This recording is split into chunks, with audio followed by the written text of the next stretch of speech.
الحمد للہ عدد خلقہ وزنۃ عرشہ ومداد کلماتہ والحمد للہ قدر الاقدار وکتب الآجال وکور اللیل علی النہار والحمد للہ علی اقدالہ وواسع نعمائہ نحمدہ ونشکرہ ومن کل ذنب نستغفرہ۔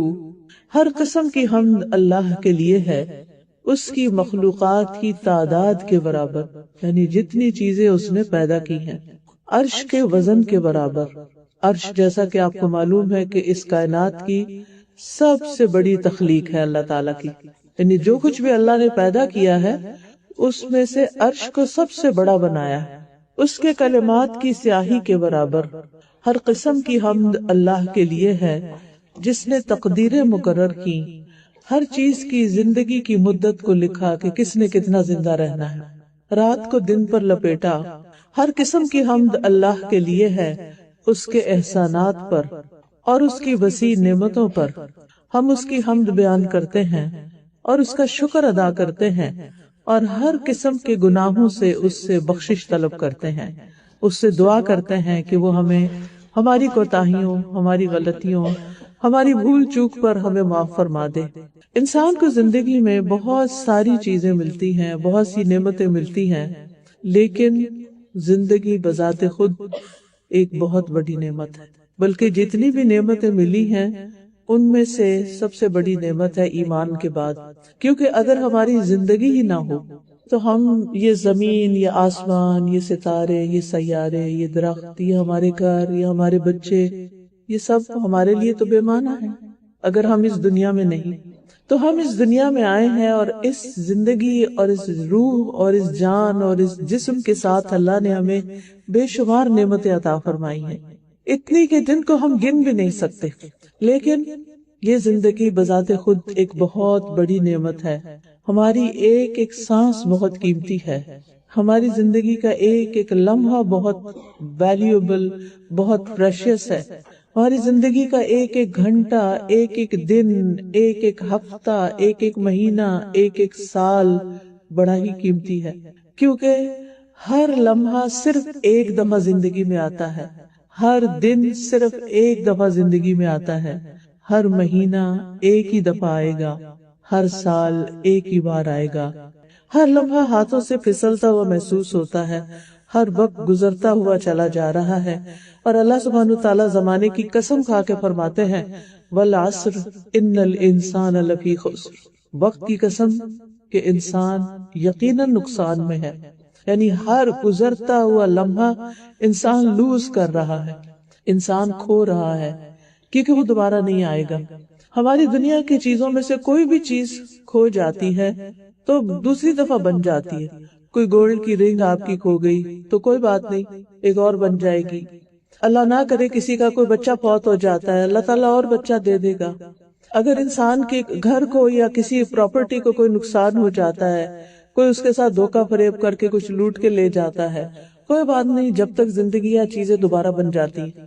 لیکن اگر خود زندگی چلی جائے تو یہ دوبارہ نہیں آتی۔ اس لیے ہمیں اپنی زندگی کو بہت ویلیو کرنا ہے۔ اللہ تعالیٰ قسم کھا کے زمانے کی اور وقت کی کیا فرما رہے ہیں کہ انسان خسارے میں ہے، انسان نقصان میں ہے۔ ہاں، اس نقصان سے وہ لوگ بچ سکتے ہیں جو چار کام کریں۔ سب سے پہلے ایمان لائے، الا الذین آمنوا، مگر وہ لوگ جو ایمان لائے۔ تو ایمان والے جو ہیں وہ نقصان سے بچ جاتے ہیں۔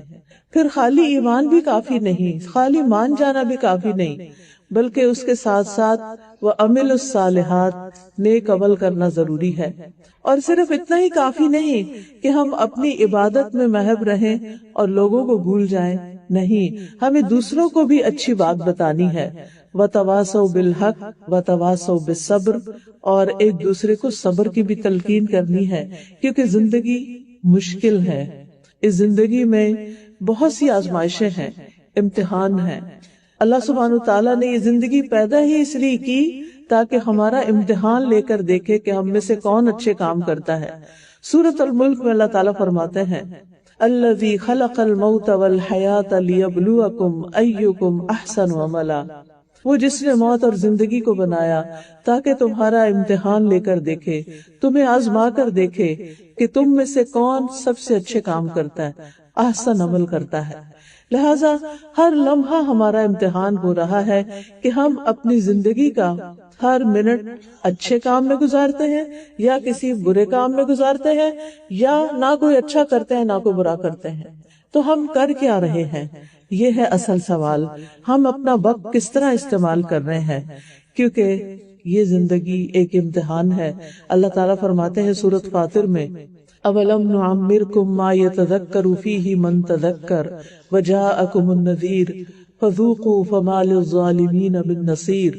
اور کیا ہم نے تمہیں اتنی عمر نہیں دی تھی کہ اس میں جو نصیحت حاصل کرنا چاہتا حاصل کر لیتا، اور تمہارے پاس ایک خاص ڈرانے والا بھی آیا تھا۔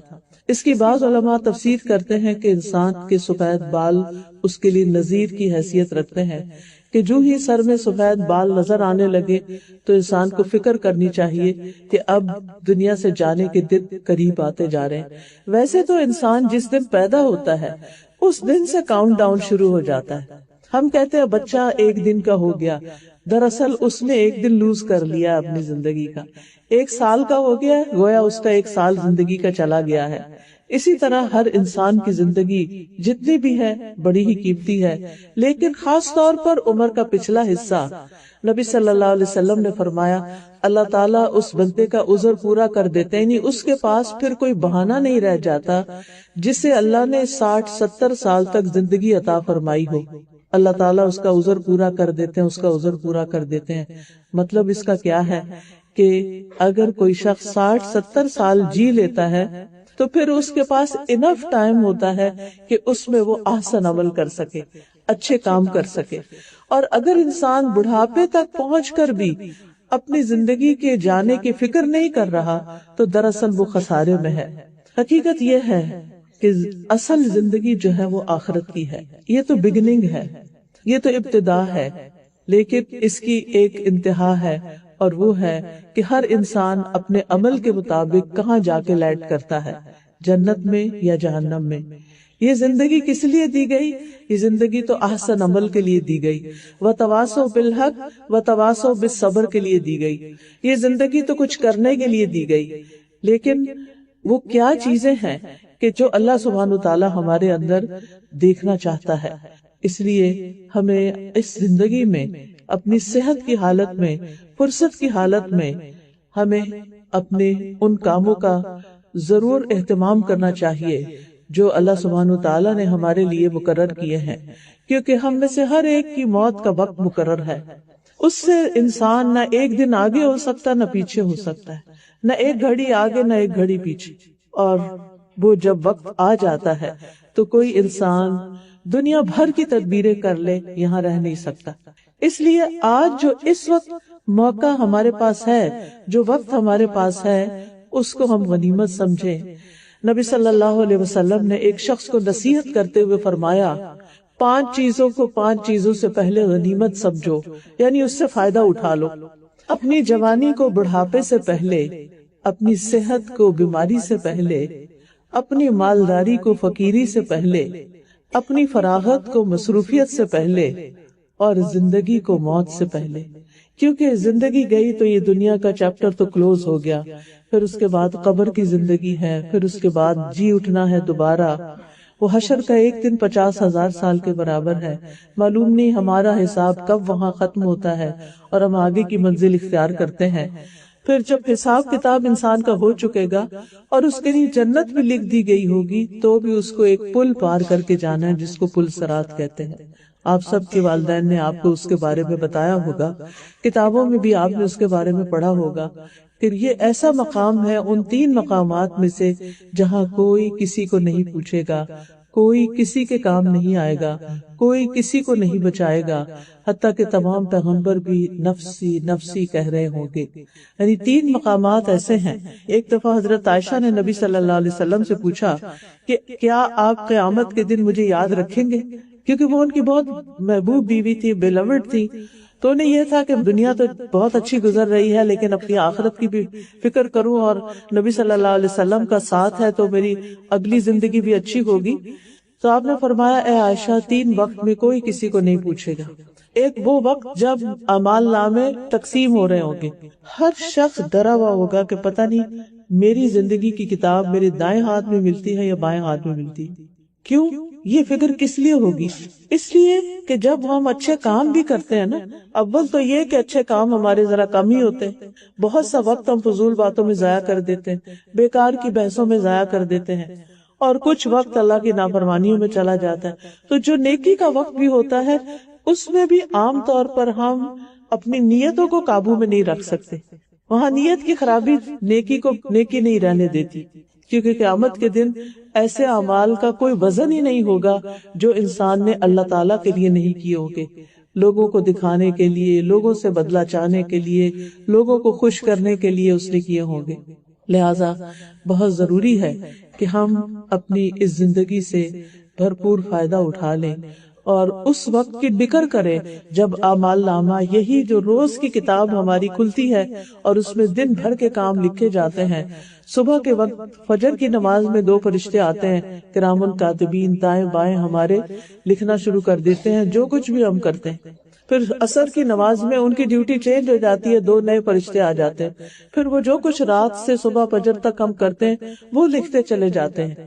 نماز پڑھی ہے یا نہیں پڑھی، زبان کا استعمال کیسے کیا، لوگوں کے کام کتنے آئے، اللہ کے کون سے حق ادا کیے، بندوں کے کون سے، جو کچھ بھی ہم کرتے ہیں. اگر ہم بیٹھ کے ایسے بغیر بیکار سوچوں میں بیٹھے ہوئے تو یہ بھی لکھا جا رہا ہوتا ہے، یعنی وہ بھی کاؤنٹ ہوگا قیامت کے دن. تو اس لیے ہر بندہ اس وقت سخت فکر مند ہوگا جب اس کا اعمال نامہ اس کو ملے گا، اس کے ہاتھ میں آئے گا. دوسرا وقت جب نامہ اعمال تولا جائے گا. کیوں؟ اس لیے کہ قرآن مجید میں آتا ہے فَمَن يَعْمَلْ مِثْقَالَ ذَرَّةٍ خَيْرًا يَرَهُ وَمَن يَعْمَلْ مِثْقَالَ ذَرَّةٍ شَرًّا يَرَهُ، کہ جو ذرے کے برابر بھی نیکی کرے گا وہ بھی اس کو دیکھ لے گا، اور جو ذرے کے ایٹم کے برابر بھی برا کرے گا وہ بھی اس کو دیکھ لے گا. یعنی اس وقت چھوٹی سے چھوٹی نیکی اور بڑی سے بڑی نیکی جو ہے وہ اعمال نامے میں رکھ کے تولی جائے گی. تو ہر شخص کو یہ فکر ہوگی کہ اب میرا اسکیل کدھر کو جھکتا ہے، نیکیوں کا جھکتا ہے یا برائیوں کا جھکتا ہے. اور یہ ڈیپینڈ کرتا ہے اس پر کہ انسان نے اپنی زندگی کس طرح گزاری. پھر اس کے بعد تیسرا موقع پل صراط کا موقع ہے. یہ سنگل لائن ہے نا، کوئی کسی کا ہاتھ پکڑ کے نہیں گزرے گا، تلوار سے زیادہ تیز اور بال سے باریک، بس اللہ ہی جس کو گزارے گا. کچھ لوگ تیز آندھی کی طرح گزر جائیں گے، کچھ تیز سواری کی طرح گزر جائیں گے، کچھ تیز دوڑتے ہوئے گزر جائیں گے، کچھ لوگ چلتے ہوئے جائیں گے، کچھ لوگ کرال کرتے ہوئے جائیں گے، اور کچھ لوگوں کو راستے میں سے نیچے جہنم میں پھینک دیا جائے گا. ہر ایک کے ساتھ اللہ جو چاہے گا معاملہ کرے گا. الملک یومئذ للہ، کیونکہ اس دن ساری بادشاہت، ملکیت، سارا اختیار صرف اور صرف اللہ سبحانہ تعالیٰ کے پاس ہی ہوگا. اس لیے ہمیں اپنی زندگی سے بھرپور فائدہ اٹھانا ہے. ہم نے اس دن کے لیے تیاری کرنی، اس دن کے لیے اپنے اعمال کو اکٹھا کرنا ہے، ان چیزوں کی فکر کرنی ہے جو اس دن ہمیں فائدہ دیں گی. اس لیے موت سے پہلے اس زندگی سے پورا فائدہ اٹھا لے. ابن عمر کہتے ہیں کہ رسول اللہ صلی اللہ علیہ وسلم نے میرے بدن کا ایک حصہ پکڑ کر مجھ سے فرمایا، اور ایک روایت میں کندھے کا بھی آتا ہے، کہ تم دنیا میں ایسے رہو جیسے تم اجنبی ہو، یہاں سے تمہارا کوئی تعلق نہیں. کیونکہ ویسے بھی جب انسان بھی سارے ختم ہو جائیں گے تو یہ زمین بھی ختم ہو جائے گی، یہ زمین باقی نہیں رہے گی، یہ ہمیشہ کے لیے نہیں بنی، اور ہم بھی اس پر ہمیشہ کے لیے نہیں آئے. ہر ایک کا خاتمہ ہے. کل من علیہا فان، اس زمین پر جو بھی انسان، جانور، چرند پرند، درخت، پہاڑ، دریا، پھول پھل، جو کچھ بھی ہے، بڑی بڑی بلڈنگ، عمارتیں، گھر، مشینریز، کارخانے، سمندر، یہ سارے کے سارے ملیا میٹ ہو جائیں گے. یوم تبدل الارض غیر الارض والسماوات مطویات بیمینی، جس دن زمین بدل کر کچھ سے کچھ کر دی جائے گی، میدان حشر بن جائے گا، اور ہر ایک کے لیے صرف کھڑے ہونے کی جگہ ہوگی، آرام کی جگہ نہیں ہوگی، اور آسمان اللہ سبحانہ تعالیٰ کے دائیں ہاتھ میں لپٹے ہوئے ہوں گے. اس وقت صرف اور صرف رب کی رحمت ہی ہوگی جو انسان کو بچائے، ورنہ کوئی کسی کو پوچھنے والا نہیں ہوگا. اس لیے اس دن کے لیے ہمیں تیاری کرنی ہے. آپ نے فرمایا تم اس طرح زندگی گزارو جیسے کہ تم اجنبی ہو یا کسی راہ کو عبور کرنے والے ہو، اور خود کو قبر والوں میں شمار کیا کرو۔ سوچا کرو کہ ہم پہنچ گئے ہیں وہاں، یعنی ہم امیجن کرے رات کو سوتے ہوئے یا کسی وقت بھی اپنے ٹائم پر، کیونکہ ہم سب کو ٹائم دیتے ہیں لیکن اپنے آپ کو ٹائم نہیں دیتے۔ اکیلے بیٹھ کر بھی ہم یا تو موبائل کھول لیتے ہیں یا کسی سے باتیں کرنے لگتے ہیں، یعنی اکیلے تو ہمارا دل ہی نہیں لگتا نا، تو اس لیے ہم اپنے آپ کو ٹائم نہیں دیتے۔ جب اپنے آپ میں ہم اکیلے ہوں، سوچئے وہ کون سا آج کے دن میں ایک گھنٹہ ایسا گزرا ہے کہ جس میں آپ نے کوئی آواز نہیں سنی، کسی سے بات نہیں کی، کوئی آپ کو باتوں میں انٹرپٹ کرنے والا نہیں تھا، آپ نے خاموشی کے ساتھ اپنے حالات پہ غور کیا، اپنی قبر کے بارے میں سوچا اور اپنے آپ کو وہاں لیٹا ہوا پایا۔ آپ سوچئے کہ انسان کانپ اٹھتا ہے جب یہ سوچتا ہے کہ ایک دن مجھے اس اندھیری کوٹھڑی میں جا کے رہنا ہے اور وہاں میرے ساتھ کسی نے بھی نہیں ہونا۔ دنیا میں ہم اکیلے ہوتے ہیں تو ہم بور ہو جاتے ہیں، ہم اداس ہو جاتے ہیں جن سے ہم محبت کرتے ہیں، لیکن وہاں پر تو کوئی بھی ساتھ نہیں ہوگا۔ پیارے سے پیارا انسان بھی جو ہمارے لیے بعد میں کتنا بھی روئے ساتھ نہیں آتا، اور آئے بھی تو ہمارے لیے کچھ کر نہیں سکتا۔ تو اس لیے آپ نے فرمایا کہ خود کو قبر والوں میں شمار کرو، یعنی امیجن کرو کہ تم قبرستان میں رہتے ہو۔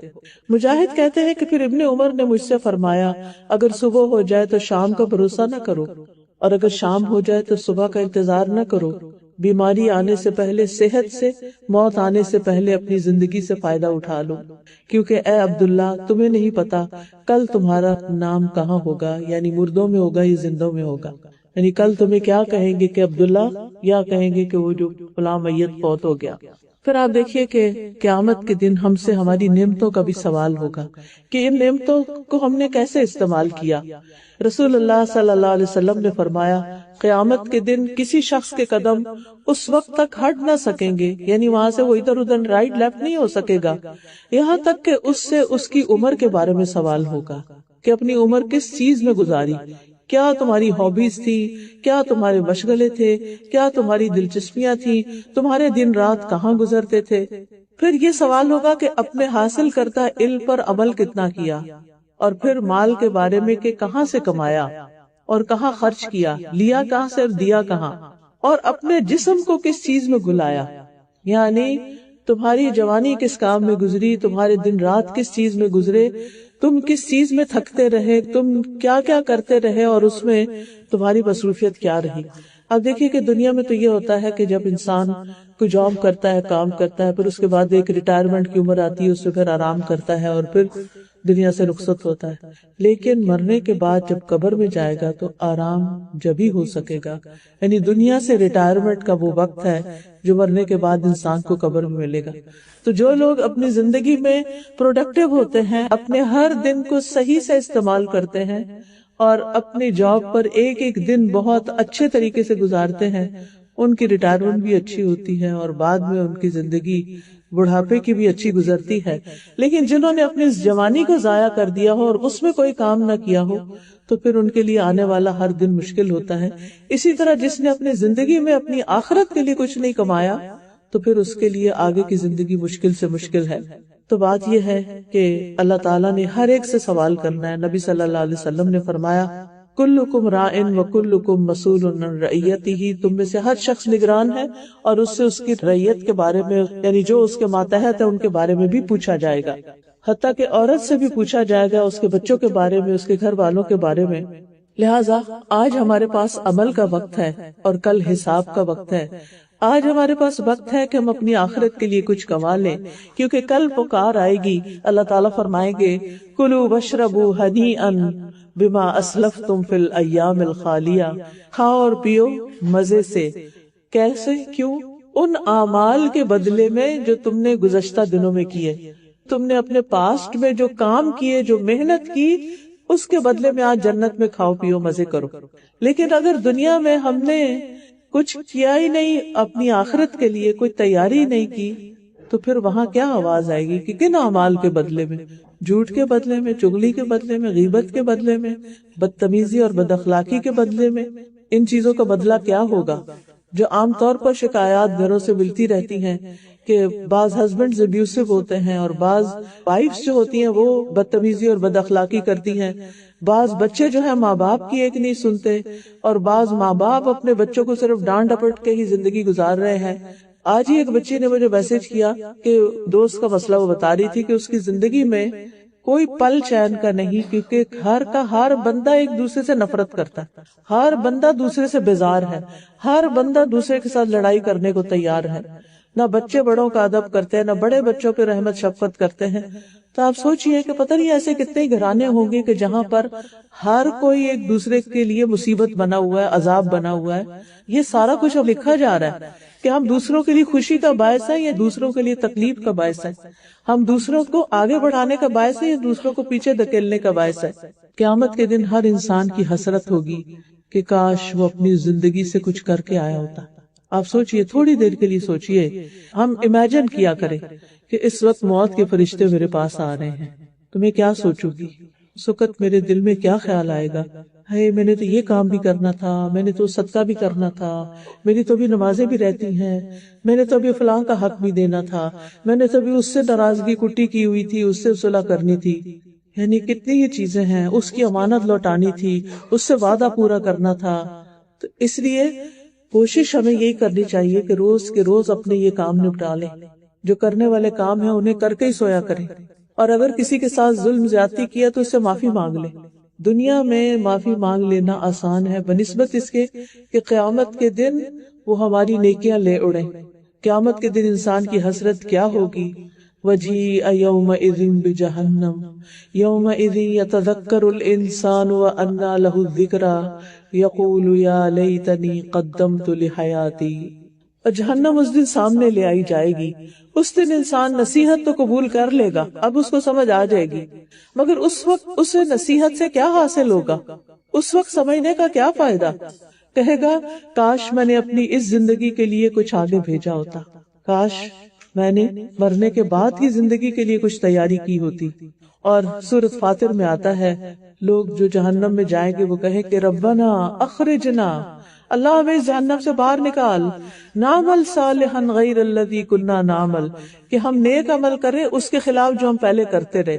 اب ہمیں سمجھ آ گئی ہے، اب ہمیں نصیحت مل گئی ہے، اب ہمیں دوبارہ دنیا میں بھیجیے کہ ہم اچھے کام کریں۔ لیکن کیا کسی کو واپس بھیجا جائے گا؟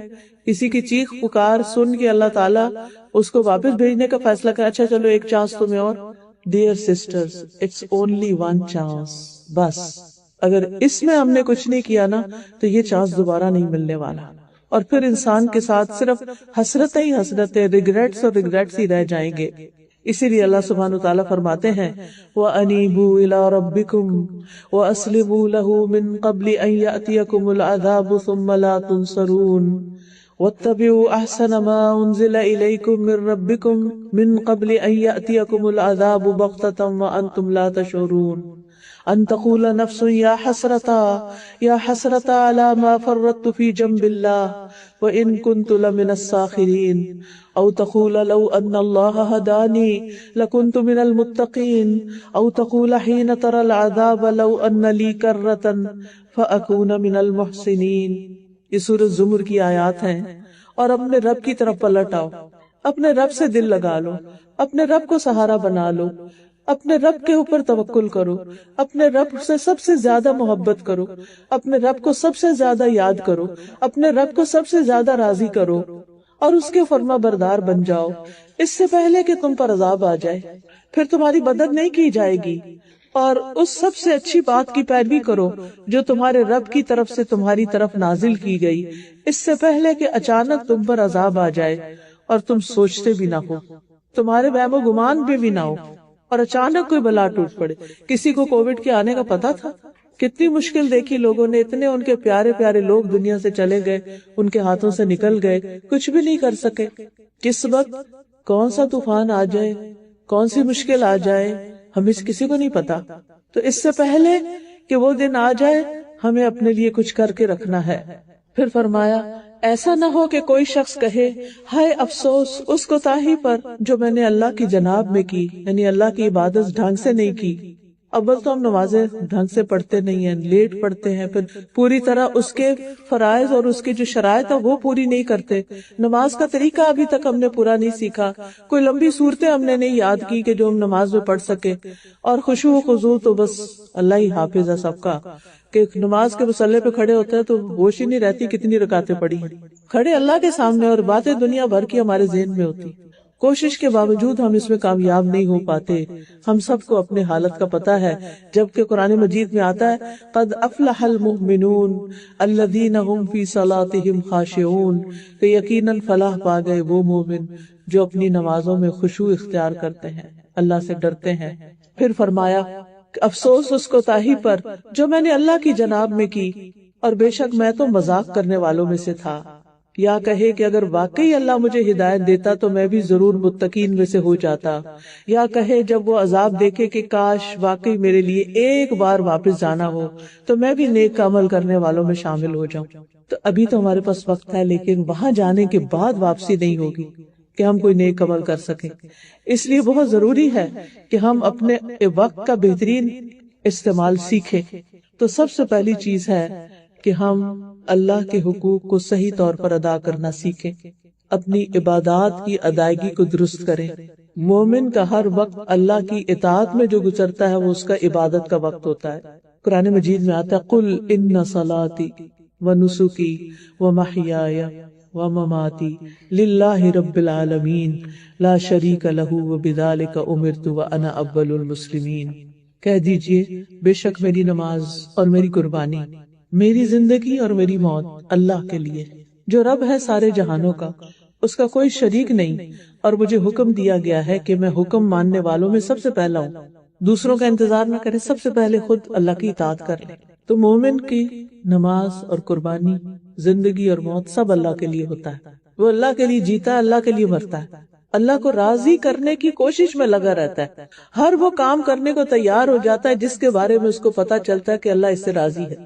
چھوٹی سی مثال دیتی ہوں، بندہ جب پانی پیتا ہے تو ایک گھونٹ بھی پیتا ہے اور کہتا ہے الحمدللہ، اللہ اس بندے سے راضی ہو جاتا ہے۔ لیکن کتنی دفعہ ہم پانی پی جاتے ہیں بغیر سوچے سمجھے باتیں کرتے ہوئے، اور بعد میں الحمدللہ کہنا بھول جاتے ہیں، حالانکہ اگر ہم اس کی پابندی کرنا شروع کر دیں تو ہمارا یہ چھوٹا سا عمل بھی اللہ کو راضی کرنے والا ہو جائے گا۔ یہ بھی وقت کا بہترین استعمال ہے، یہ بھی اپنی زندگی کی قدر کرنا ہے۔ پھر آپ دیکھیے کہ ہمیں اپنے فرائض سے غافل نہیں ہونا۔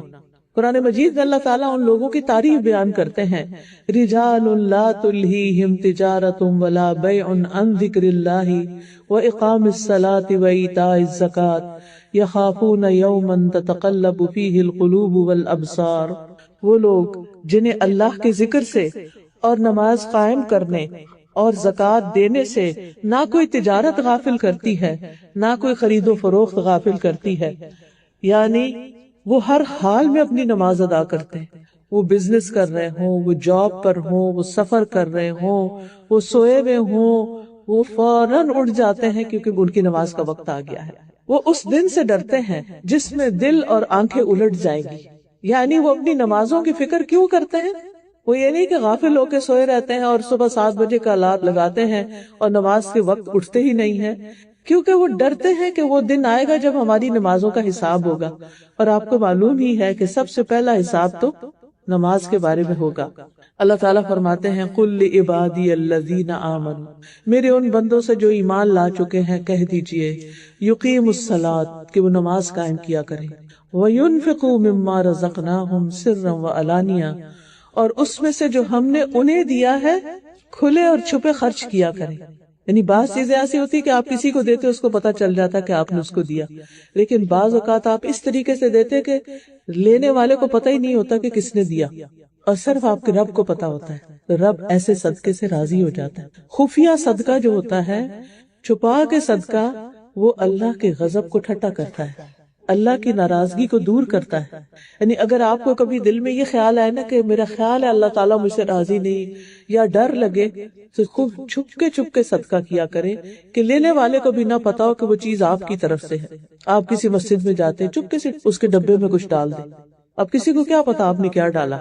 اسی طرح آپ دیکھیں کہ اسلاف کے ہاں یہ عادات پائی جاتی تھی کہ رات کے اندھیرے میں نکلتے تھے صدقہ خیرات کرنے کے لیے، اس زمانے میں اسٹریٹ لائٹس تو نہیں ہوتی تھی، تو کسی کو پتہ نہیں چلتا تھا، لوگوں کے دروازے پہ چیزیں چھوڑ کے آ جاتے تھے اور دینے والے کا نہیں پتا ہوتا تھا کہ کس نے دیا، کون دے کر کیا، کیونکہ انہیں لوگوں سے شکریہ اور جزا نہیں چاہیے ہوتی تھی۔ قرآن مجید میں بھی آتا ہے کہ وَيُطْعِمُونَ الطَّعَامَ عَلَى حُبِّهِ مِسْكِينًا وَيَتِيمًا وَأَسِيرًا انما نطعمکم لوجہ اللہ لا نرید منکم جزاء ولا شکورا۔ وہ اللہ کی محبت میں کھلاتے ہیں مسکینوں کو، یتیموں کو، قیدیوں کو، اور وہ کیا کہتے ہیں، ہم تمہیں صرف اللہ کے چہرے کی خاطر کھلا رہے ہیں کہ آخرت میں ہمیں اللہ کا دیدار نصیب ہو جائے، ہم تم سے کوئی بدلہ ہی نہیں چاہتے، کوئی شکریہ بھی نہیں چاہتے۔ کتنی دفعہ ہم نے اس طرح کسی کو کھانا کھلایا کہ ہم شکریہ کا انتظار ہی نہ کریں، ہم کبھی توقع ہی نہ رکھیں، ہم کبھی گلہ ہی نہ کریں کہ میں نے تمہارے لیے اتنا کیا، تم نے تو کبھی جھوٹے منہ بھی شکریہ ادا نہیں کیا۔ ایسے رشتہ دار ہوتے ہیں نا، ایسے لوگ ہوتے ہیں کہ جن پہ آپ ساری زندگی احسان کرتے ہیں لیکن وہ آپ کی قدردانی نہیں کرتے، وہ آپ کے کسی احسان کو مانتے ہی نہیں۔ تو اس وقت اپنا دل نہ چھوٹا کریں، آپ کہیں میں نے تو یہ کیا اللہ کے لیے کیا تھا، اس کے پاس میری جزا ہے۔ اور یہ صدقہ سب سے افضل ہوتا ہے جو آپ کسی ایسے رشتہ دار کو دیں جو ضرورت مند ہے لیکن وہ اکنالج نہیں کرتا، وہ جواب میں آپ سے راضی نہیں ہوتا، ناراض ہی رہتا ہے۔ کئی رشتہ دار ایسے ہوتا نا کہ آپ ان کے ساتھ جو مرضی کر لیں، انہوں نے خوش نہیں ہونا۔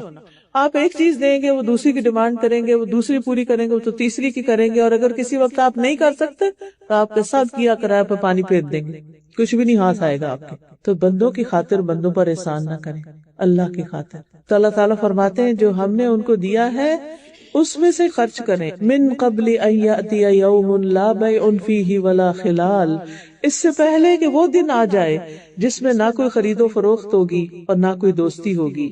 تو جہاں تک نماز کا تعلق ہے تو چاہے کتنے بھی مصروف ہوں، جب اذان ہو جائے تو ساری فکر کس چیز کی طرف لگ جائے کہ نماز کا وقت آ گیا، بس اب نماز پڑھ لو۔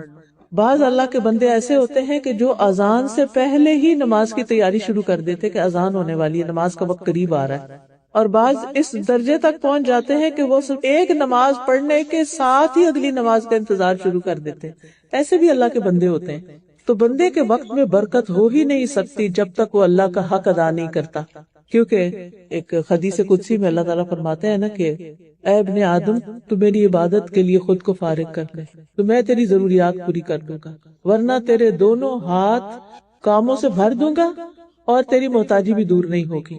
یعنی مصروفیت، کام کام کام، لیکن ضروریات ہے کہ پوری ہی نہیں ہوتی۔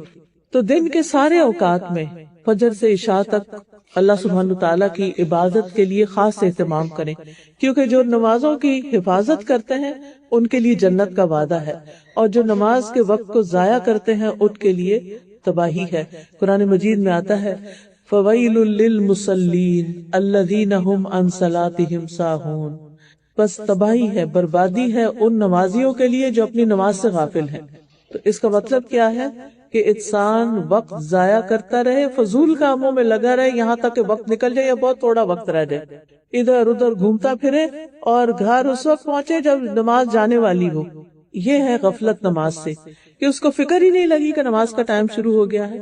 تو ان الصلاۃ کانت علی المؤمنین کتابا موقوتا، نماز مومنوں پر وقت کی پابندی کے ساتھ فرض کی گئی ہے، اس لیے عبادت کو اول وقت پر ادا کرنا چاہیے، اور دوسری مصروفیات کے دوران جب آپ کتنے بھی مصروف ہو، نماز کا وقت ہو گیا اس کام کو وہیں چھوڑے، اپنی نماز پڑھے، پھر آ کے باقی کام کر لیں، یا پھر آپ کاموں کو ٹائمنگز دیکھ کے شروع کریں۔ مثلاً آپ نے کھانا پکانا ہے، آپ دیکھیں کہ اچھا ظہر کو کتنا وقت رہ گیا، اس وقت میں میرا کھانا پک جائے گا یا نہیں پکے گا، اگر نہیں پکے گا تو پہلے میں پھر نماز پڑھ لوں تو پھر اس کے بعد شروع کر لوں۔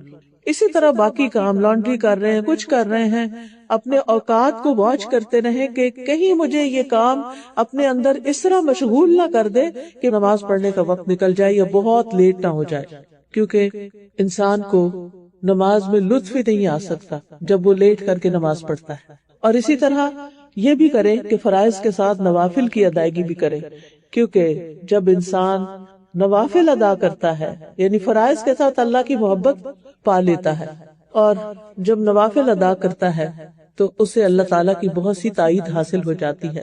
دوسری چیز جس کا آپ بہت اہتمام کریں اپنی اس قیمتی زندگی میں وہ ہے کثرت سے اللہ کا ذکر۔ سورۃ الاحزاب میں اللہ تعالیٰ فرماتے ہیں والذاکرین اللہ کثیرا والذاکرات اعد اللہ لہم مغفرۃ واجرا عظیما. کثرت سے اللہ کا ذکر کرنے والے مرد اور عورتیں اللہ نے ان کے لیے بخشش کا وعدہ کر رکھا ہے اور بہت بڑا اجر تیار کر رکھا ہے. یہ کثرت سے ذکر، ایک ہوتا ہے کبھی کبھار ذکر اور ایک ہوتا ہے کثرت سے ذکر. اور وہ کیا ہے؟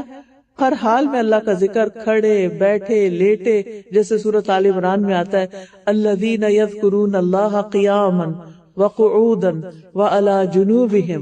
وہ لوگ جو اللہ کا ذکر کرتے ہیں کھڑے ہو کر بھی، لیٹ کر بھی، بیٹھ کر بھی. کیونکہ کچھ لوگ کہتے ہیں کہ اچھا صرف بیٹھ کے یا قبلے کی طرف منہ کر کے پھر ہی کوئی ذکر ہوگا یا وضو کر کے. نہیں، ذکر کے لیے، خالی ذکر کے لیے آپ کو نہ وضو کی شرط ہے اور نہ ہی قبلے کی شرط ہے اور نہ ہی کوئی بیٹھنے کی شرط ہے. آپ لیٹے ہوں، آپ سونے کی تیاری کر رہے ہوں، آپ کچھ بھی کر رہے ہوں، آپ اللہ کا ذکر کر سکتے ہیں. ہر وقت اپنی زبان کو اللہ کے ذکر سے تر رکھیں. اور اگر بعض جگہ ایسی ہوتی ہے نا کہ آپ جیسے میں آپ بول رہی ہوں تو اب میں کیا کر سکتی ہوں کہ میرا دل اللہ کی طرف ہی رہے، یعنی دل کے خیالات، دل کے احساسات اللہ کے ساتھ جڑے رہیں. پھر آپ دیکھیے کہ صبح شام اللہ کا ذکر کرنا چاہیے. صبح شام کی دعائیں، اس میں کتاب ہوگی وَإِيَّاكَ نَسْتَعِينُ. یہ کتاب ہے جو آپ میں سے ہر ایک کے گھر میں ہونی چاہیے، بلکہ گھر کے ہر فرد کے پاس اپنی اپنی الگ الگ ہونی چاہیے. کیونکہ اس میں صبح و شام کے اذکار بھی ہیں، اس میں جادو جنات سے بچنے کی دعائیں بھی ہیں، اس میں بیماری سے شفا کی دعائیں بھی ہیں، اس میں وسوسوں کا علاج بھی ہے. وہ بھی بتایا گیا کہ دل کے اندر جو برے برے خیالات آتے ہیں، نیگیٹیوٹی آتی ہے، اس کا حل بھی بتایا گیا ہے. اسی طرح سفر کی دعائیں ہیں. تو جب تک آپ کو آتے نہیں ہیں اذکار تو آپ دیکھ کے بھی پڑھ سکتے ہیں اور کوشش کریں کہ زبانی یاد کر لیں. اللہ تعالیٰ خود فرماتے ہیں، اس کا حکم اللہ نے دیا ہے، یا ایھا الذین آمنوا اذکروا اللہ ذکرا کثیرا وسبحوہ بکرۃ واصیلا. اے ایمان والو، کثرت سے اللہ کو یاد کیا کرو اور صبح و شام اس کی تسبیح کیا کرو. صبح و شام حدیث میں آتا ہے جو آدمی صبح اور شام 100 مرتبہ سبحان اللہ و بحمدہ پڑھتا ہے، قیامت کے دن کوئی شخص اس سے زیادہ افضل عمل نہیں لا سکتا. یعنی جو پابندی سے یہ کام کرتا ہے، سورج نکلنے سے پہلے 100 دفعہ تسبیح سبحان اللہ و بحمدہ، اور غروب ہونے سے پہلے عصر کی نماز کے بعد سبحان اللہ و بحمدہ 100 دفعہ. فرمایا سوائے اس کے کہ جس نے اس کے برابر یا اس سے زیادہ پڑھا. پھر اس کے بعد ایک اور کام بھی کیا کیجیے، اور وہ ہے نماز کے بعد اللہ کا ذکر کرنا. کچھ لوگ بس سلام پھیرتے ہی ایک سلام کو پورا پھیر رہے تھے، دوسرا آدھے میں ہوتا کہ پاؤں اٹھ جاتے ہیں ان کے مصلی سے. یہ سخت نقصان دہ بات ہے، کیونکہ انسان جب بیٹھ کے تسبیح کرتا ہے 33 بار سبحان اللہ، 33 بار الحمدللہ، 33 بار اللہ اکبر، اور 100 کا عدد پورا کرنے کے لیے لا الہ الا اللہ وحدہ لا شریک لہ لہ الملک و لہ الحمد وہو علی کل شیء قدیر، تو ایسے شخص کے سارے گناہ معاف ہو جاتے ہیں. آپ دیکھ لیجئے، ٹائم نوٹ کر لیجئے، اب 2 منٹ سے زیادہ نہیں لگے. اگر 2 منٹ میں ہم اپنے گناہ معاف کرا سکتے ہیں تو ہمیں کیا مشکل ہے کہ ہم نماز کے بعد نہ بیٹھے مصلی پر. پھر آپ دیکھیں جتنی دیر آپ وضو سے بیٹھے رہتے مصلی پر، اتنی دیر فرشتہ مقرر ہو جاتا ہے جو آپ کے لیے دعا کرنا شروع کر دیتا ہے. اللہ اس کو بخش دے، اللہ اس کو رحم فرما، اللہ اس کو بخش دے، اللہ اس کو رحم فرما. اس لیے جائے نمازوں سے لگیے، مصلی سے لگیے، جہاں نمازوں سے محبت کیجیے، وہاں پر بیٹھنا سیکھیے اور نماز کے بعد ذکر کرنا سیکھیے.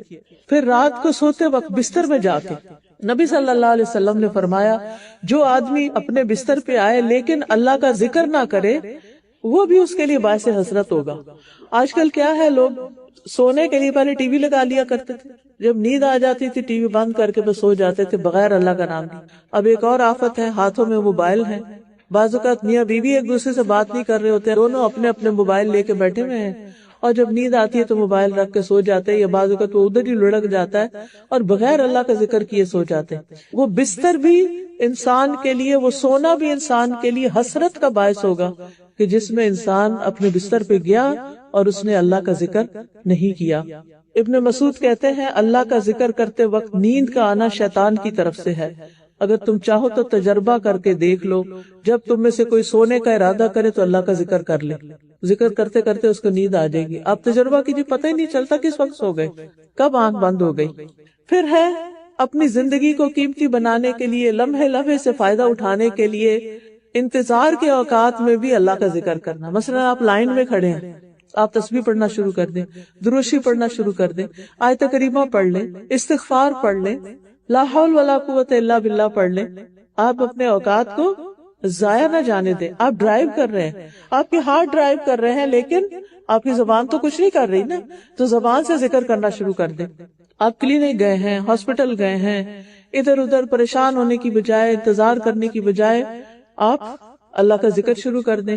آپ ٹیکسی یا بس کے انتظار میں ہیں, کھانا پکا رہے ہیں, گھر کا کام کاج کر رہے ہیں, زبان آپ کی خالی ہے, آپ اللہ کا ذکر کرتے رہیں. رسول اللہ صلی اللہ علیہ وسلم نے فرمایا, جو لوگ کسی جگہ پر مجلس کریں لیکن اس میں اللہ کا ذکر نہ کریں, جسے دعوتیں پارٹیاں ہوتی ہیں, اور یوں ہی اٹھ کھڑے ہوں, وہ ان کے لیے قیامت کے دن حسرت کا باعث ہوگی. انسان ریگریٹ کرے گا کہ کاش میں اس جگہ پر نہ ہوتا جہاں میں اللہ کو یاد کیے بغیر نکل گیا.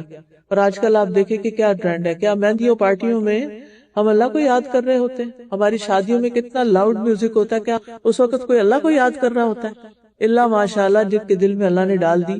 پھر ایک اور چیز یہ کہ قرآن کے ساتھ اپنا وقت گزاریں. یہ تلاوت جو ہے بہترین ذکر ہے اللہ کا. اللہ تعالیٰ فرماتے ہیں, ان الذین یتلون کتاب اللہ واقاموا الصلاة وانفقوا مما رزقناہم سرا وعلانیۃ یرجون تجارۃ لن تبور. بے شک جو لوگ اللہ کی کتاب پڑھتے ہیں اور انہوں نے نماز قائم کی, اور جو کچھ ہم نے انہیں دیا اس میں سے انہوں نے پوشیدہ اور ظاہر خرچ کیا, وہ ایسی تجارت کی امید رکھتے ہیں جو کبھی برباد نہ ہوگی. اس میں نمبر 1 کیا آتی ہے کہ تلاوت قرآن. اور تلاوت عربی میں سمجھ کے پڑھنے کو کہتے ہیں.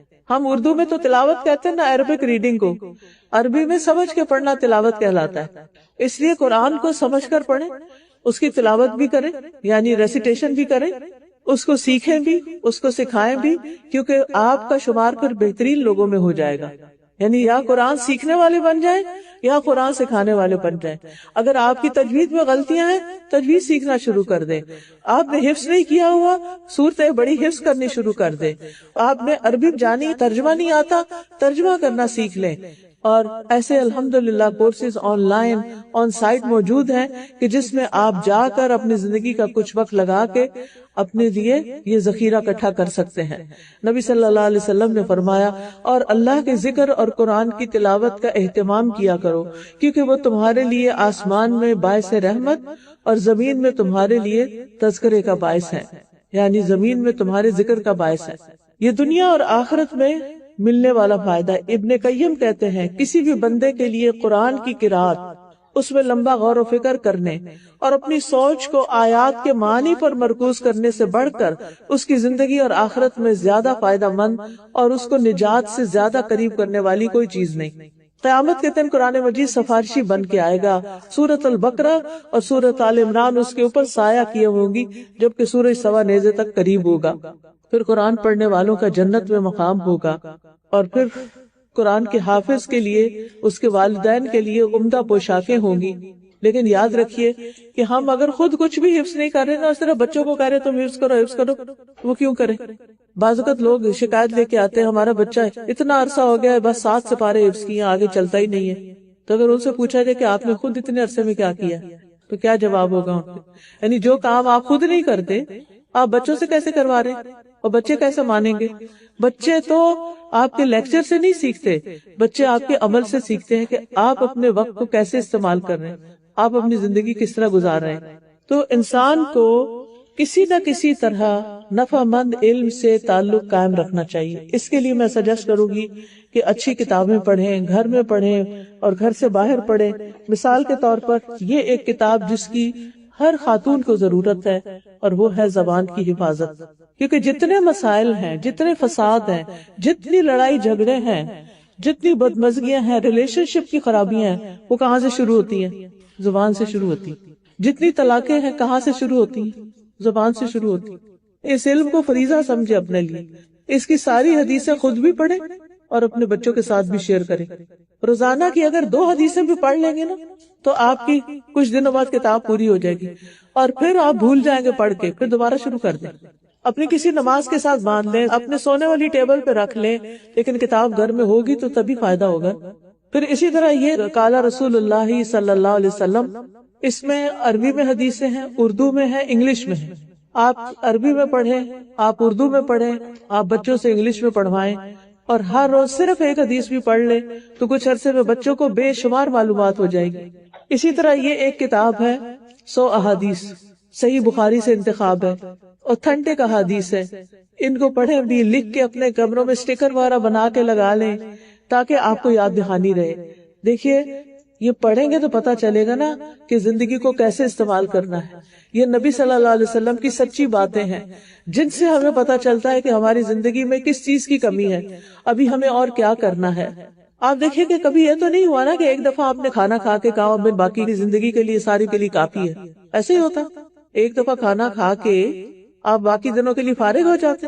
نہیں، آپ کو صبح بھی کھانا پڑتا ہے، آپ کو شام کو بھی کھانا پڑتا ہے۔ امام ابن قیم کہتے ہیں کہ علم کی ضرورت کھانے پینے سے بھی بڑھ کے ہے۔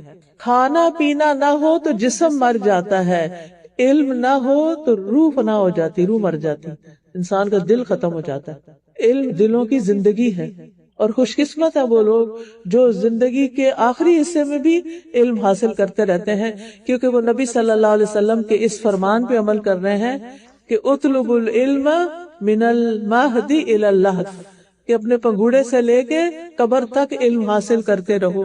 اس لیے کوئی نہ کوئی کلاس ڈھونڈے، کیونکہ اکیلا انسان پھر چھوٹ جاتا ہے اس سے۔ اگر کہیں نہیں کچھ ملتا، آن لائن نہیں ملتا، آن سائٹ نہیں ملتا، تو آپ اپنے گھر میں کلاس بنا لیں، اپنے بچوں کو بٹھا لیں، گھر میں جتنے لوگ رہتے ہیں وہ اکٹھے بیٹھ جائیں، اپنے نیبرہڈ میں سے جو مسلمان ہیں ان کو اکٹھا کر لیں، باری باری مختلف خواتین کے گھر میں آپ حلقہ کر سکتے ہیں۔ اگر آپ کے پاس کوئی ٹیچر نہیں ہے تو آپ آڈیو سنوا سکتے ہیں۔ اگر آپ کے پاس پڑھنے اور سمجھانے کی قوت ہے تو یہ 100 احادیث ہیں، اس میں سے آپ اکٹھے پڑھ کے حدیثیں یاد کر سکتے ہیں۔ پھر اسی طرح آپ دیکھیے کہ استغفار کی بہت سی برکتیں ہیں۔ سورۃ نوح میں بھی آتا ہے کہ انہوں نے اپنے لوگوں سے کہا کہ استغفار کرو، اللہ تمہیں بخش دے گا، تمہیں مال اور بیٹوں سے نوازے گا، تمہارے لیے نہریں جاری کر دے گا، آسمان سے خوب بارشیں تم پر برسیں گی۔ تو انسان کو اپنی زندگی میں انہی چیزوں کی تو ضرورت ہوتی ہے، ہریالی چاہیے، کھانے پینے کو وافر چاہیے، بچے چاہیے، مال چاہیے، گھر چاہیے۔ تو ایسے میں انسان کوشش کے ساتھ ساتھ استغفار کی کثرت کرے۔ پھر اسی طرح اگر بیمار ہو جائے تو آیات شفا پڑھیں، اور اسی طرح یہ حفاظت کی دعائیں آپ کے بیگز میں ہونی چاہیے تاکہ آپ زیادہ سے زیادہ ان سے فائدہ اٹھا سکیں۔ اسی طرح یہ تسبیحات کا کارڈ ہے، صبح شام کے اذکار کا کارڈ ہے، قرآنی اور مسنون دعائیں ہیں۔ اتنی دعائیں ہمیں زبانی یاد نہیں ہوتی، اپنی جا نماز کے پاس کسی باسکٹ میں ڈال کے رکھ لیں، نماز پڑھنے کے بعد آپ کچھ نہ کچھ دعائیں ایک ایک صفحہ، مثلا ایک صفحے پہ 5 دعائیں ہیں، 7 دعائیں ہیں، 10 دعائیں، وہ اتنی دعائیں اور ان کا ترجمہ پڑھ کے اللہ تعالیٰ سے مانگیں، کیونکہ دعا تو تقدیر بھی بدل دیتی ہے۔ اسی طرح اپنے دوستوں اور عزیزوں کو تحفے دینے کے لیے کتابیں ضرور دیا کریں، اور چیزیں بھی دیں، آپ سوٹ دیں، آپ کھانے پینے کی کوئی چیز دیں، لیکن ساتھ آپ ان کو کوئی کارڈ، کوئی کتاب ضرور دیں۔ الحمدللہ آج آپ کے پیچھے سٹال لگایا گیا ہے تاکہ آپ کو آ کے خریدنے کی بھی زحمت نہ ہو، یہیں پر آپ کے خدمت میں حاضر کیا جائے تاکہ آپ کے گھروں میں علم کی روشنی ہو۔ آپ دیکھیے کہ علم کی ایک بھوک ہوتی ہے، ہر انسان کے اندر ایک خلا ہوتا ہے، وہ کہتا ہے کہ میرے پاس سب کچھ ہے، پتہ نہیں کیا نہیں ہے، ہر وقت دل کے اندر کچھ ہوتا رہتا ہے، وہ دراصل ہماری روح کی پیاس ہوتی ہے، ہمیں علم کی ضرورت ہوتی ہے۔ تو کتاب، استاد، مجلس، ماحول، یہ سب چیزیں آپ کو فائدہ دیتی ہیں۔ شیخ عبد الرحمن السعدی کہتے ہیں، لوگوں اللہ تم پہ رحم کرے، تم علم سکھانے والے بن جاؤ، اگر یہ نہیں کر سکتے تو علم کی مجلسوں میں حاضری دو اور وہاں کان لگا کے سنو، فائدہ حاصل کرو، اور اہل علم سے بھلائی طلب کرتے ہوئے، بصیرت حاصل کرتے ہوئے سوال بھی کرو، یعنی پوچھو بھی ان سے، علم حاصل کرو پوچھ کے بھی۔ اگر تم نے ایسا نہ کیا اور تم نے کلی طور پر بالکل ہی علم سے روگردانی کر لی تو تم تباہ ہو جاؤ گے اور خسارہ پانے والوں میں سے ہوگے۔ کیا تمہیں یہ نہیں معلوم کہ علم میں مشغول ہونا عظیم عبادات، افضل اطاعت اور اللہ کا قرب حاصل کرنے والے اعمال میں سے ہے؟ یعنی جو علم حاصل کرتا ہے فرشتے اس کے لیے پر بچھاتے ہیں، اللہ کی رضا اس شخص کو حاصل ہوتی ہے، اللہ کا قرب نصیب ہوتا ہے۔ علم کی وہ مجلس جس میں تم بیٹھتے ہو تمہارے لیے دنیا اور جو کچھ دنیا میں سب سے زیادہ قیمتی ہے۔ جیسے اس وقت آپ علم کی مجلس میں ہیں تو کچھ چھوڑ کر آئے ہوں گے، وہ اس سے زیادہ قیمتی ہے جو چھوڑ کے آپ اس وقت یہاں بیٹھے سیکھ رہے ہیں۔ پھر اسی طرح فرمایا، اور اس سے جو فائدہ اور نفع جو تمہیں حاصل ہوتا ہے یعنی علم حاصل کر کے جو فائدہ حاصل ہوتا ہے کوئی بھی چیز اس کے وزن کے برابر اور مساوی نہیں ہو سکتی. بعض سلف اپنا سارا دن علم کی مجلس سے پر کر لیتے تھے. ایک مجلس ختم ہوتی تو دوسری کی طرف جاتے, دوسری سے تیسری کی طرف, یہاں تک کہ بعض اوقات کھانا پکانے کا ٹائم نہیں ہوتا تو کچا ہی کھا لیتے تھے کہ پیٹ تو بھرنا ہے کسی چیز سے, کچھ نہیں تو کچا کا کوئی سبزی کھا لو, کوئی فروٹ کھا لو, کوئی ایسی چیز کھا لو جو کچی کھا سکتے ہیں کہ پکانے کا ٹائم نہیں ہے. امام نووی جو ہے, جن کی کتاب ہے 40 نووی 40 حدیث, شاید آپ نے نام سنا ہو, وہ روزانہ 12 درسوں میں حاضر ہوتے تھے. کتنے؟ 12. ایک دن میں 12 درس اٹینڈ کرتے تھے. آپ کتنے کرتے ہیں؟ ایک بھی دن کا نہیں ہوتا. اور اگر کوئی ہر روز کا ایک درس اٹینڈ کرے یا پڑھائے تو کہتے 7 days a week, ٹو مچ.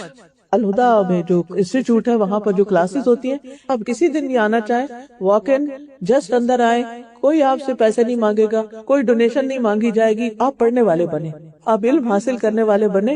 جب آپ کو علم حاصل ہو گیا تو آپ کو پتہ چل جائے گا کہ زندگی میں فائدہ مند چیز کیا ہے اور کیا کیا انسان کو کرنا چاہیے. ڈپلوما کورس ہوتا ہے, پورے قرآن کا ترجمہ یاد کروایا جاتا ہے, تفسیر بتائی جاتی ہے. اسی طرح اردو میں قرآن مجید کا ترجمہ اور تفسیر کی کلاسز ہو رہی ہیں. آپ میں سے جو چاہے اس میں آئیں اور آپ کو ہر روز نئی نئی عمل کی باتیں پتہ چلیں گی. زندگی خوبصورت ہو جائے گی, پریشانیاں ختم ہوں گی, اور آپ کو دنیا کی زندگی بھی بہتر طریقے سے گزارنے کا طریقہ آئے گا, اور انشاءاللہ اس کے بدلے آخرت بھی اللہ تعالیٰ سنوار دے گا. پھر اسی طرح آپ دیکھیے کہ وقت کو مفید کاموں میں گزاریں. قرآن بھی پڑھ لیا آپ نے, ذکر اذکار بھی کر لیا, نمازیں بھی کر لی, علم بھی حاصل کر لیا. اب عمل کا وقت ہے, اب لوگوں کی خدمت کریں. فرصت کے اوقات میں فالتو وقت نہ گزاریں کہ صرف سکرولنگ کرتے رہیں اپنے سیل کے اوپر, اور مختلف سائٹس پہ جاتے رہیں, مختلف ٹک ٹاک دیکھتے رہیں اور دن ٹائم پاس کر دیں. ایسا نہ ہو, کوئی نہ کوئی فائدہ مند کام ضرور کرے. نبی صلی اللہ علیہ وسلم نے فرمایا, کیا تم میں سے کوئی صبح مسجد نہیں جاتا کہ وہ اللہ کی کتاب کی 2 آیتیں خود سیکھے یا سکھائے؟ یہ اس کے لیے 2 اونٹنیوں سے بہتر ہے, اور 3 سے بہتر ہے, اور 4 سے بہتر ہے. اس طرح آیتوں کی تعداد اونٹنیوں کی تعداد سے بہتر ہے. اور اگر ہم مسجد نہیں جا سکتے تو صبح کے وقت گھر میں اپنی روٹین بنا لیجئے, کچھ نہ کچھ ایک آدھ آیت حفظ کر لیا کیجئے کہ آج کے دن کا یہ میرا حفظ ہے. جو حفظ کیا ہوا ہے اس کو دہرائی کر لیجئے. صرف 5-7 سورتوں پہ گزارا نہ کریں. جو سینے میں قرآن ہوگا نا وہ قبر میں بھی ساتھ جائے گا اور وہ آخرت میں بھی ساتھ جائے گا. اس لیے اپنے وقت کو فضول چیزوں میں گزارنے کی بجائے, اب آپ دیکھیے آج تک جتنی بھی ٹک ٹاک آپ نے دیکھی, کچھ یاد ہے کیا دیکھا؟ وہ وقتی لذت ہوتی ہے, پھر گزر جاتی ہے, بات ختم, بھلا جاتے ہیں کہ کوئی اس میں چیز تھی کام کی. لوگ جوک کر رہے ہیں, ہنس رہے ہیں, اور ہم ان کو دیکھ رہے ہیں. عقل تو ہماری کہیں رخصت ہو گئی ہے نا کہ ہمیں اس سے مل کیا رہا ہے, وہ ہنس رہے ہیں نا, ہمیں کیا. جو پنجابی میں پہلے کہا کرتے جب میں بچپن میں تھی کہ سانو کی, لیکن اب تو ہمیں ہی ساری دنیا کا غم کھائے ہوئے. چائنا میں کیا ہو رہا ہے, اور امریکہ میں کیا ہو رہا ہے, اور افریقہ میں کیا ہو رہا ہے, اور کہاں لوگ کیسے رہتے ہیں. اتنی معلومات, اگر یہ ساری مل بھی گئی تو کرنا کیا ہے, کہاں جانا ہے. ہاں کہیں جانا ہو تو اس کی معلومات ضرور لیں, حج پہ جانا ہے, عمرے پہ جانا ہے, سیکھ کے جائیں. پھر اسی طرح یہ ہے کہ فضول چھوٹے چھوٹے بیکار کاموں میں وقت نہ گزاریں, وہ کام کریں جس کا فائدہ زیادہ ہو. غیر اہم کاموں کو چھوڑ دیں, بیکار کی باتیں چھوڑ دیں. حدیث میں آتا ہے انسان کے اسلام کی خوبصورتی یہ ہے کہ وہ بیکار چیزوں کو چھوڑ دے, بے فائدہ کاموں کو چھوڑ دے, بے فائدہ باتوں کو چھوڑ دے, لغو اور بے مقصد باتوں سے بچے. اور بیکار باتیں کیا ہوتی ہیں؟ نبی صلی اللہ علیہ وسلم نے فرمایا, جب تم میں سے کوئی اپنے مسلمان بھائی کے پاس جائے, پھر وہ اسے اپنے کھانے میں سے کھانا کھلائے, تو وہ اس کے بارے میں سوال نہ کرے, یہ حلال ہے یا حرام ہے, گوشت کہاں سے لائے تھے تم, اور ذبیحہ تھا کہ نان ذبیحہ تھا. فالتو باتیں نہ پوچھے. اس نے کھلایا, آپ نے کھایا, آپ شکریہ ادا کریں, خود بھی اللہ کا بھی شکر کریں, بندوں کا بھی شکر کریں. کوئی کام کی بات سیکھنی ہو تو سیکھیں, آپ پوچھ سکتے کیسے بنایا, آپ سیکھنا چاہتے سیکھ لیں تاکہ آپ بھی دوسروں کو بنا کے کھلا سکیں. بہت اچھی بات ہے. تو اپنے وقت کی حفاظت کرنی چاہیے. حسن بصری کہتے ہیں, میں نے ایسے لوگوں کو پایا وہ تم میں اپنے اوقات کے بارے میں زیادہ بخیل اور حرص والے تھے جتنا تم اپنے درہم و دینار کے بارے میں حرص رکھتے ہو. یعنی مال سے زیادہ اپنے وقت کی حفاظت کرتے تھے. ہم اپنے گولڈ کی, اپنے پیسوں کی, اپنی جیولری کی کتنی حفاظت کرتے ہیں, وہ اس سے بھی زیادہ حفاظت کرتے تھے اپنے ٹائم کی, یہ اس سے بھی زیادہ قیمتی ہے. ان میں سے کچھ لوگ ایسے تھے جو لمبی دیر ان کے پاس بیٹھے رہتے تو وہ کہتے تم نے اٹھنا نہیں, سورج تو چلنے سے نہیں رکتا, یعنی وقت تو گزرتا جا رہا ہے, تو تم کیوں بیٹھے ہوئے ہو یہاں. اپنے وقت کا ایک لمحہ بھی خالی نہیں چھوڑتے تھے, اور نیکی کے کاموں میں, خیر کے کاموں میں اس وقت کو لگاتے تھے. رسول اللہ صلی اللہ علیہ وسلم نے فرمایا بے شک اللہ کسی مومن کی ایک نیکی کا بھی ظلم نہیں کرے گا، دنیا میں بھی اس سے بدلہ عطا کیا جائے گا اور آخرت میں بھی اس کا بدلہ دیا جائے گا۔ کر بھلا ہو بھلا، آپ کسی کے لیے اچھا کریں گے آپ کے لیے اچھائیاں ہوں گی، آپ دوسروں کو آسانیاں دیں گے اللہ تعالیٰ آپ کے لیے آسانیاں کرے گا، آپ دوسروں کی عزت کی حفاظت کریں گے اللہ تعالیٰ آپ کی عزت کی حفاظت کرے گا، آپ دوسروں کا ادب احترام کریں گے اللہ تعالیٰ لوگوں کے دلوں میں آپ کے لیے ادب احترام رکھے گا، آپ اپنے ماں باپ سے محبت کریں گے اللہ تعالیٰ آپ کے بچوں کے دلوں میں آپ کے لیے محبت پیدا کر دے گا۔ نیکی کے کام سوچتے نہ رہ جائے، جو سامنے آئے اسے کر گزرے، جلدی کرے، فاستبقوا الخیرات، کسی چھوٹی سے چھوٹی نیکی کو بھی حقیر نہ سمجھیں، خواہ راستے سے کوئی تکلیف دہ چیز ہٹانا ہی کیوں نہ ہو، لوگوں کو راستہ دینا ہو، کسی کو راستہ بتانا ہو، پانی کا ایک گھونٹ پلانا بھی نیکی ہے۔ نبی صلی اللہ علیہ وسلم نے فرمایا آدم کے بیٹے کے کل 360 جوڑ یا ہڈیاں ہوتی ہیں، ہر روز ہر جوڑ کی طرف سے صدقہ کرنا لازم ہوتا ہے، ہر اچھی بات صدقہ ہے، آدمی کا اپنے بھائی کی مدد کرنا صدقہ ہے، کسی کو پانی کا گھونٹ پلا دینا بھی صدقہ ہے، اس لیے ہمیشہ اس بات میں رہے کہ دوسروں کی مدد کریں۔ فرمایا کسی کی سواری میں مدد کرنا یعنی اس کو سوار ہونے پہ بٹھانے میں مدد کرنا، اس کا سامان رکھ دینا، یہ بھی صدقہ ہے۔ اور جو بندہ بندوں کی مدد اور خدمت میں رہتا ہے اللہ اس وقت تک اس بندے کی مدد میں رہتے ہیں، آپ خود بہت سے شر سے بچ جاتے ہیں، آپ کی بہت سی ضروریات پوری ہو جاتی ہیں۔ ہم جب احسان کرتے ہیں تو وہ کسی پہ نہیں ہوتا، خود ہماری اپنی ذات پہ ہوتا ہے۔ اور نیکی عمر میں اضافہ کرتی ہے، نیک اعمال سے عمر میں برکت ہوتی ہے۔ صلہ رحمی کرنا، رشتہ داروں کا حال چال پوچھنا، ان کی فکر کرنا، بچے شادی نہیں ہوئی تو ان کی شادی کی فکر کرنا، انہوں نے پڑھا نہیں تو ان کی پڑھائی کی فکر کرنا، ان تمام چیزوں کے اوپر ضرور توجہ کریں۔ اور پھر آپ دیکھیں کہ آپ اپنے دن کو پلان کیا کریں کہ کس وقت کیا کام کرنا ہے، میں نے کون سے میرے امپورٹنٹ کام ہیں اور وہ میں نے کس کس وقت میں کرنے، ان کے لیے ٹائم بلاک کر لیا کریں، اور اس وقت پھر اٹھ بھی جایا کرے کرنے کے لیے، یہ نہیں کہ لکھا ہوا تو ڈھیر ہو اور کیا کچھ بھی نہ، پھر اپنے اوقات کو منظم کریں۔ اور پھر یہ کہ ہدف جو آپ کا ہو کہ یہ آج اتنی میں نے آیتیں یاد کر لینی ہے، اتنا میں نے یہ کھانا آج پکا کے کسی کو کھلانا ہے، یہ بچوں کے لیے یہ ان کے کام کرنے ہیں، یہ فلاں کر، ساری لسٹ آپ کے پاس ہونی چاہیے، اور پھر آپ ان چیزوں کو کرتے جائیں اور اپنے آپ کو فارغ کرتے جائیں۔ آپ دیکھیے اللہ تعالیٰ نے رزق کی تلاش کے لیے قرآن میں لفظ فمشو کہا ہے، نماز کے لیے فسعوا کہا ہے، جنت کے لیے سارعوا کہا ہے، اپنی طرف آنے کے لیے ففروا الی اللہ، اللہ کی طرف دوڑ کے جاؤ۔ لہذا آپ اپنے ٹارگٹس ضرور سامنے رکھیں کہ میں نے کیا کرنا ہے، ضرورت کا کھائیں پیئیں، کم سوئیں اور سادگی اختیار کریں، کم سے کم ساز و سامان خریدیں، کیونکہ جتنا سامان زیادہ ہوتا اتنی اس کی حفاظت، صفائی ستھرائی اور اس کو مینٹین کرنا مشکل ہوتا ہے۔ بے مقصد چیزوں کو گھر سے نکال دیں تاکہ آپ کا ذہن خالی ہو۔ سفر کرے تو با مقصد، ایسے نہیں بس ایسے دل چاہ رہا چلو فارغ وقت ہے مال میں جا کے گھوم پھر کے آ جاتے ہیں، نہیں۔ پھر اسی طرح برکت کے وقت میں کام کریں۔ نبی صلی اللہ علیہ وسلم نے فرمایا اے اللہ میری امت کے لیے ان کی صبح میں برکت ڈال دے۔ چنانچہ آپ کوئی مہم روانہ کرتے یا لشکر تو انہیں دن کے پہلے حصے میں روانہ کرتے تھے۔ اور سخر رضی اللہ عنہ ایک تاجر صحابی تھے، وہ اپنے کارندوں کو دن کے پہلے پہر روانہ کرتے، لہذا وہ مالدار ہو گئے اور ان کا مال بھی خوب بڑھ گیا۔ یعنی کاروبار میں، بزنس میں جو برکت ہوتی ہے وہ صبح سویرے کام کرنے سے ہوتی ہے۔ پھر یہ کہ مستقل مزاجی سے کام کریں، یہ نہیں 4 دن کام کے پھر بھول گئے، جو کام شروع کیا اس کو مکمل کرنا، کیونکہ اللہ تعالیٰ کے نزدیک وہ عمل زیادہ پسندیدہ ہے جسے پابندی سے ہمیشہ کیا جائے، خواہ تھوڑا ہی کیوں نہ ہو۔ پھر کاموں میں توازن رکھنا، ہر ایک کو اس کا حق دینا، اپنے کام سے توجہ نہ ہٹانا، اور ان چیزوں کو آئیڈینٹیفائی کرنا جو آپ کا وقت ضائع کرتی ہیں، ان کو اپنی زندگی سے باہر نکالنا۔ ابن قیم کہتے ہیں وقت ضائع کرنا موت سے زیادہ سنگین ہے، کیونکہ وقت کو ضائع کرنا تمہیں اللہ اور آخرت کے گھر سے کاٹ دے گا، اور موت تمہیں دنیا اور اس کے رہنے والوں سے کاٹ دے گی، پھر دنیا میں نہیں تم رہ سکتے۔ لہٰذا غفلت کی زندگی نہیں گزارنی، سستی اور کاہلی چھوڑ دینی ہے، سستی نہیں کرنی، کیونکہ محرومی کے اسباب میں سے ایک بڑا سبب انسان کی سستی اور کمزوری ہے۔ جب انسان کے جو کرنے والا کام ہوتا ہے اس کو ڈیلے کرتا رہتا ہے کہ کل کروں گا، پھر کر لوں گا، ٹھہر کے کر لوں گا۔ اسی طرح زیادہ سونا دل کو مردہ کر دیتا ہے، وقت کو ضائع کر دیتا ہے اور بہت غفلت اور سستی پیدا کرتا ہے۔ اسی طرح کھانا پینا بس زندگی کا مقصد بنا لینا یہ بھی زندگی کو ضائع کرتا ہے۔ بیکار باتوں اور بیکار کاموں میں وقت نہیں ضائع کرنا چاہیے۔ کیل و کال، اس نے کہا فلاں کہہ رہا تھا، اور لمبی امیدیں رکھنا اور سست لوگوں کی مجلس اختیار کرنا، یہ چیزیں وقت ضائع کرتی ہیں۔ تو اللہ تعالیٰ سے ہماری دعا ہے کہ اللہ تعالیٰ ہمارے وقت میں برکت ڈالے۔ سبحان اللہ والحمد للہ ولا الہ الا اللہ واللہ اکبر ولا حول ولا قوة الا باللہ العلی العظیم۔ اللہم صلی علی محمد وعلی آل محمد کما صلیت علی ابراہیم وعلی آل ابراہیم انک حمید مجید۔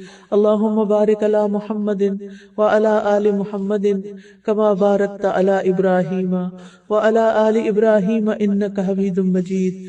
ربنا آتنا فی الدنیا حسنۃ وفی الآخرۃ حسنۃ وقنا عذاب النار۔ ربنا لا تزغ قلوبنا بعد إذ هديتنا وهب لنا من لدنك رحمة إنك أنت الوهاب۔ یا رب العالمین تو ہمیں نیکی کے کاموں کی توفیق عطا فرما۔ اللہ ہمیں ایسے کاموں کی توفیق دے جس سے ہمیں تیری محبت حاصل ہو، تیری رضا حاصل ہو، تو ہم سے راضی اور خوش ہو جائے۔ اللہ ہمارا انجام اچھا کرنا، ہماری آخری عمر کو بہترین عمر بنا دینا، ہمیں مرنے سے پہلے توبہ کی توفیق عطا فرما دینا۔ یا اللہ ہمارے نفس کا تزکیہ فرما دینا۔ یا اللہ ہمیں ایسا دل دے کہ جو تجھ سے ڈرنے والا ہو، ایسا علم دے جو ہمیں فائدہ دینے والا ہو، ایسی دعاؤں کی توفیق دے جو قبول ہونے والی ہو۔ اللہ ہمیں سستی اور غفلت سے بچا لے۔ یا اللہ ہمیں انتہائی بڑھاپے اور دل کی سختی سے بچا لے۔ یا اللہ ہمیں ذلت اور ناداری سے بچا لے، محتاجی اور کفر سے بچا لے، بری بیماریوں سے بچا دے، نافرمانی اور نفاق سے بچا دے، بری شہرت اور دکھاوے سے بچا دے، برے دن رات اور بری گھڑی سے پناہ دے۔ اللہ ہم تجھ سے ہر طرح کی خیر کا سوال کرتے ہیں۔ اللہ ہم تجھ سے دین پر ثابت قدمی اور ہدایت پر پختگی کا سوال کرتے ہیں۔ اللہ ہم تجھ سے ان کاموں کا سوال کرتے ہیں جو تیری رحمت کو واجب کر دیں، تیری مغفرت کو لازم کر دیں۔ یا اللہ ہمیں اپنی نعمتوں کا شکر ادا کرنے والا بنا، بہترین عبادت کرنے والا بنا، ہمیں قلب سلیم عطا فرما، سچی زبان عطا فرما، ہر اس بھلائی کو عطا کر دے جسے تو جانتا ہے، ہمیں ہر نیکی کرنے کی توفیق عطا فرما اور ہمارے سارے گناہوں کو بخش دے۔ یا اللہ تو ہمیں ہر طرح کے عیبوں سے بچا کے رکھ۔ یا اللہ ہمارے دلوں کا غم، دکھ اور پریشانی دور کر دے، ہمارے بچوں کو ہدایت دے دے، ہمارے بچوں ہماری نسلوں کے ایمان کی حفاظت فرما۔ یا اللہ انہیں نیک مسلمان بنانا، انہیں دوسروں کے کام آنے والا بنانا، انہیں دوسروں کو دعویٰ دینے والا بنانا۔ یا رب العالمین جو بے اولاد ہیں انہیں اولاد عطا فرما۔ یا اللہ جن کی شادی نہیں ہوئی ان کی شادی ہو جائے۔ یا رب العالمین جتنی بہنیں یہاں اس مجلس میں آئی ہیں سب کا آنا قبول فرما۔ جنہوں نے اس مجلس کا انتظام کیا یا اللہ ان کی محنت، ان کا مال اور جان اور وقت لگانا قبول فرما۔ یا رب العالمین تو ہمیں نیکی اور خیر کے کاموں سے جڑ کے رہنے کی توفیق عطا فرما۔ ربنا تقبل منا ربنا تقبل منا انك انت السميع العليم وتب علينا انك انت التواب الرحيم وصلى الله تعالى على خير خلقه محمد وعلى آله واصحابه واهل بيته اجمعين برحمتك يا ارحم الراحمين الہی آمین۔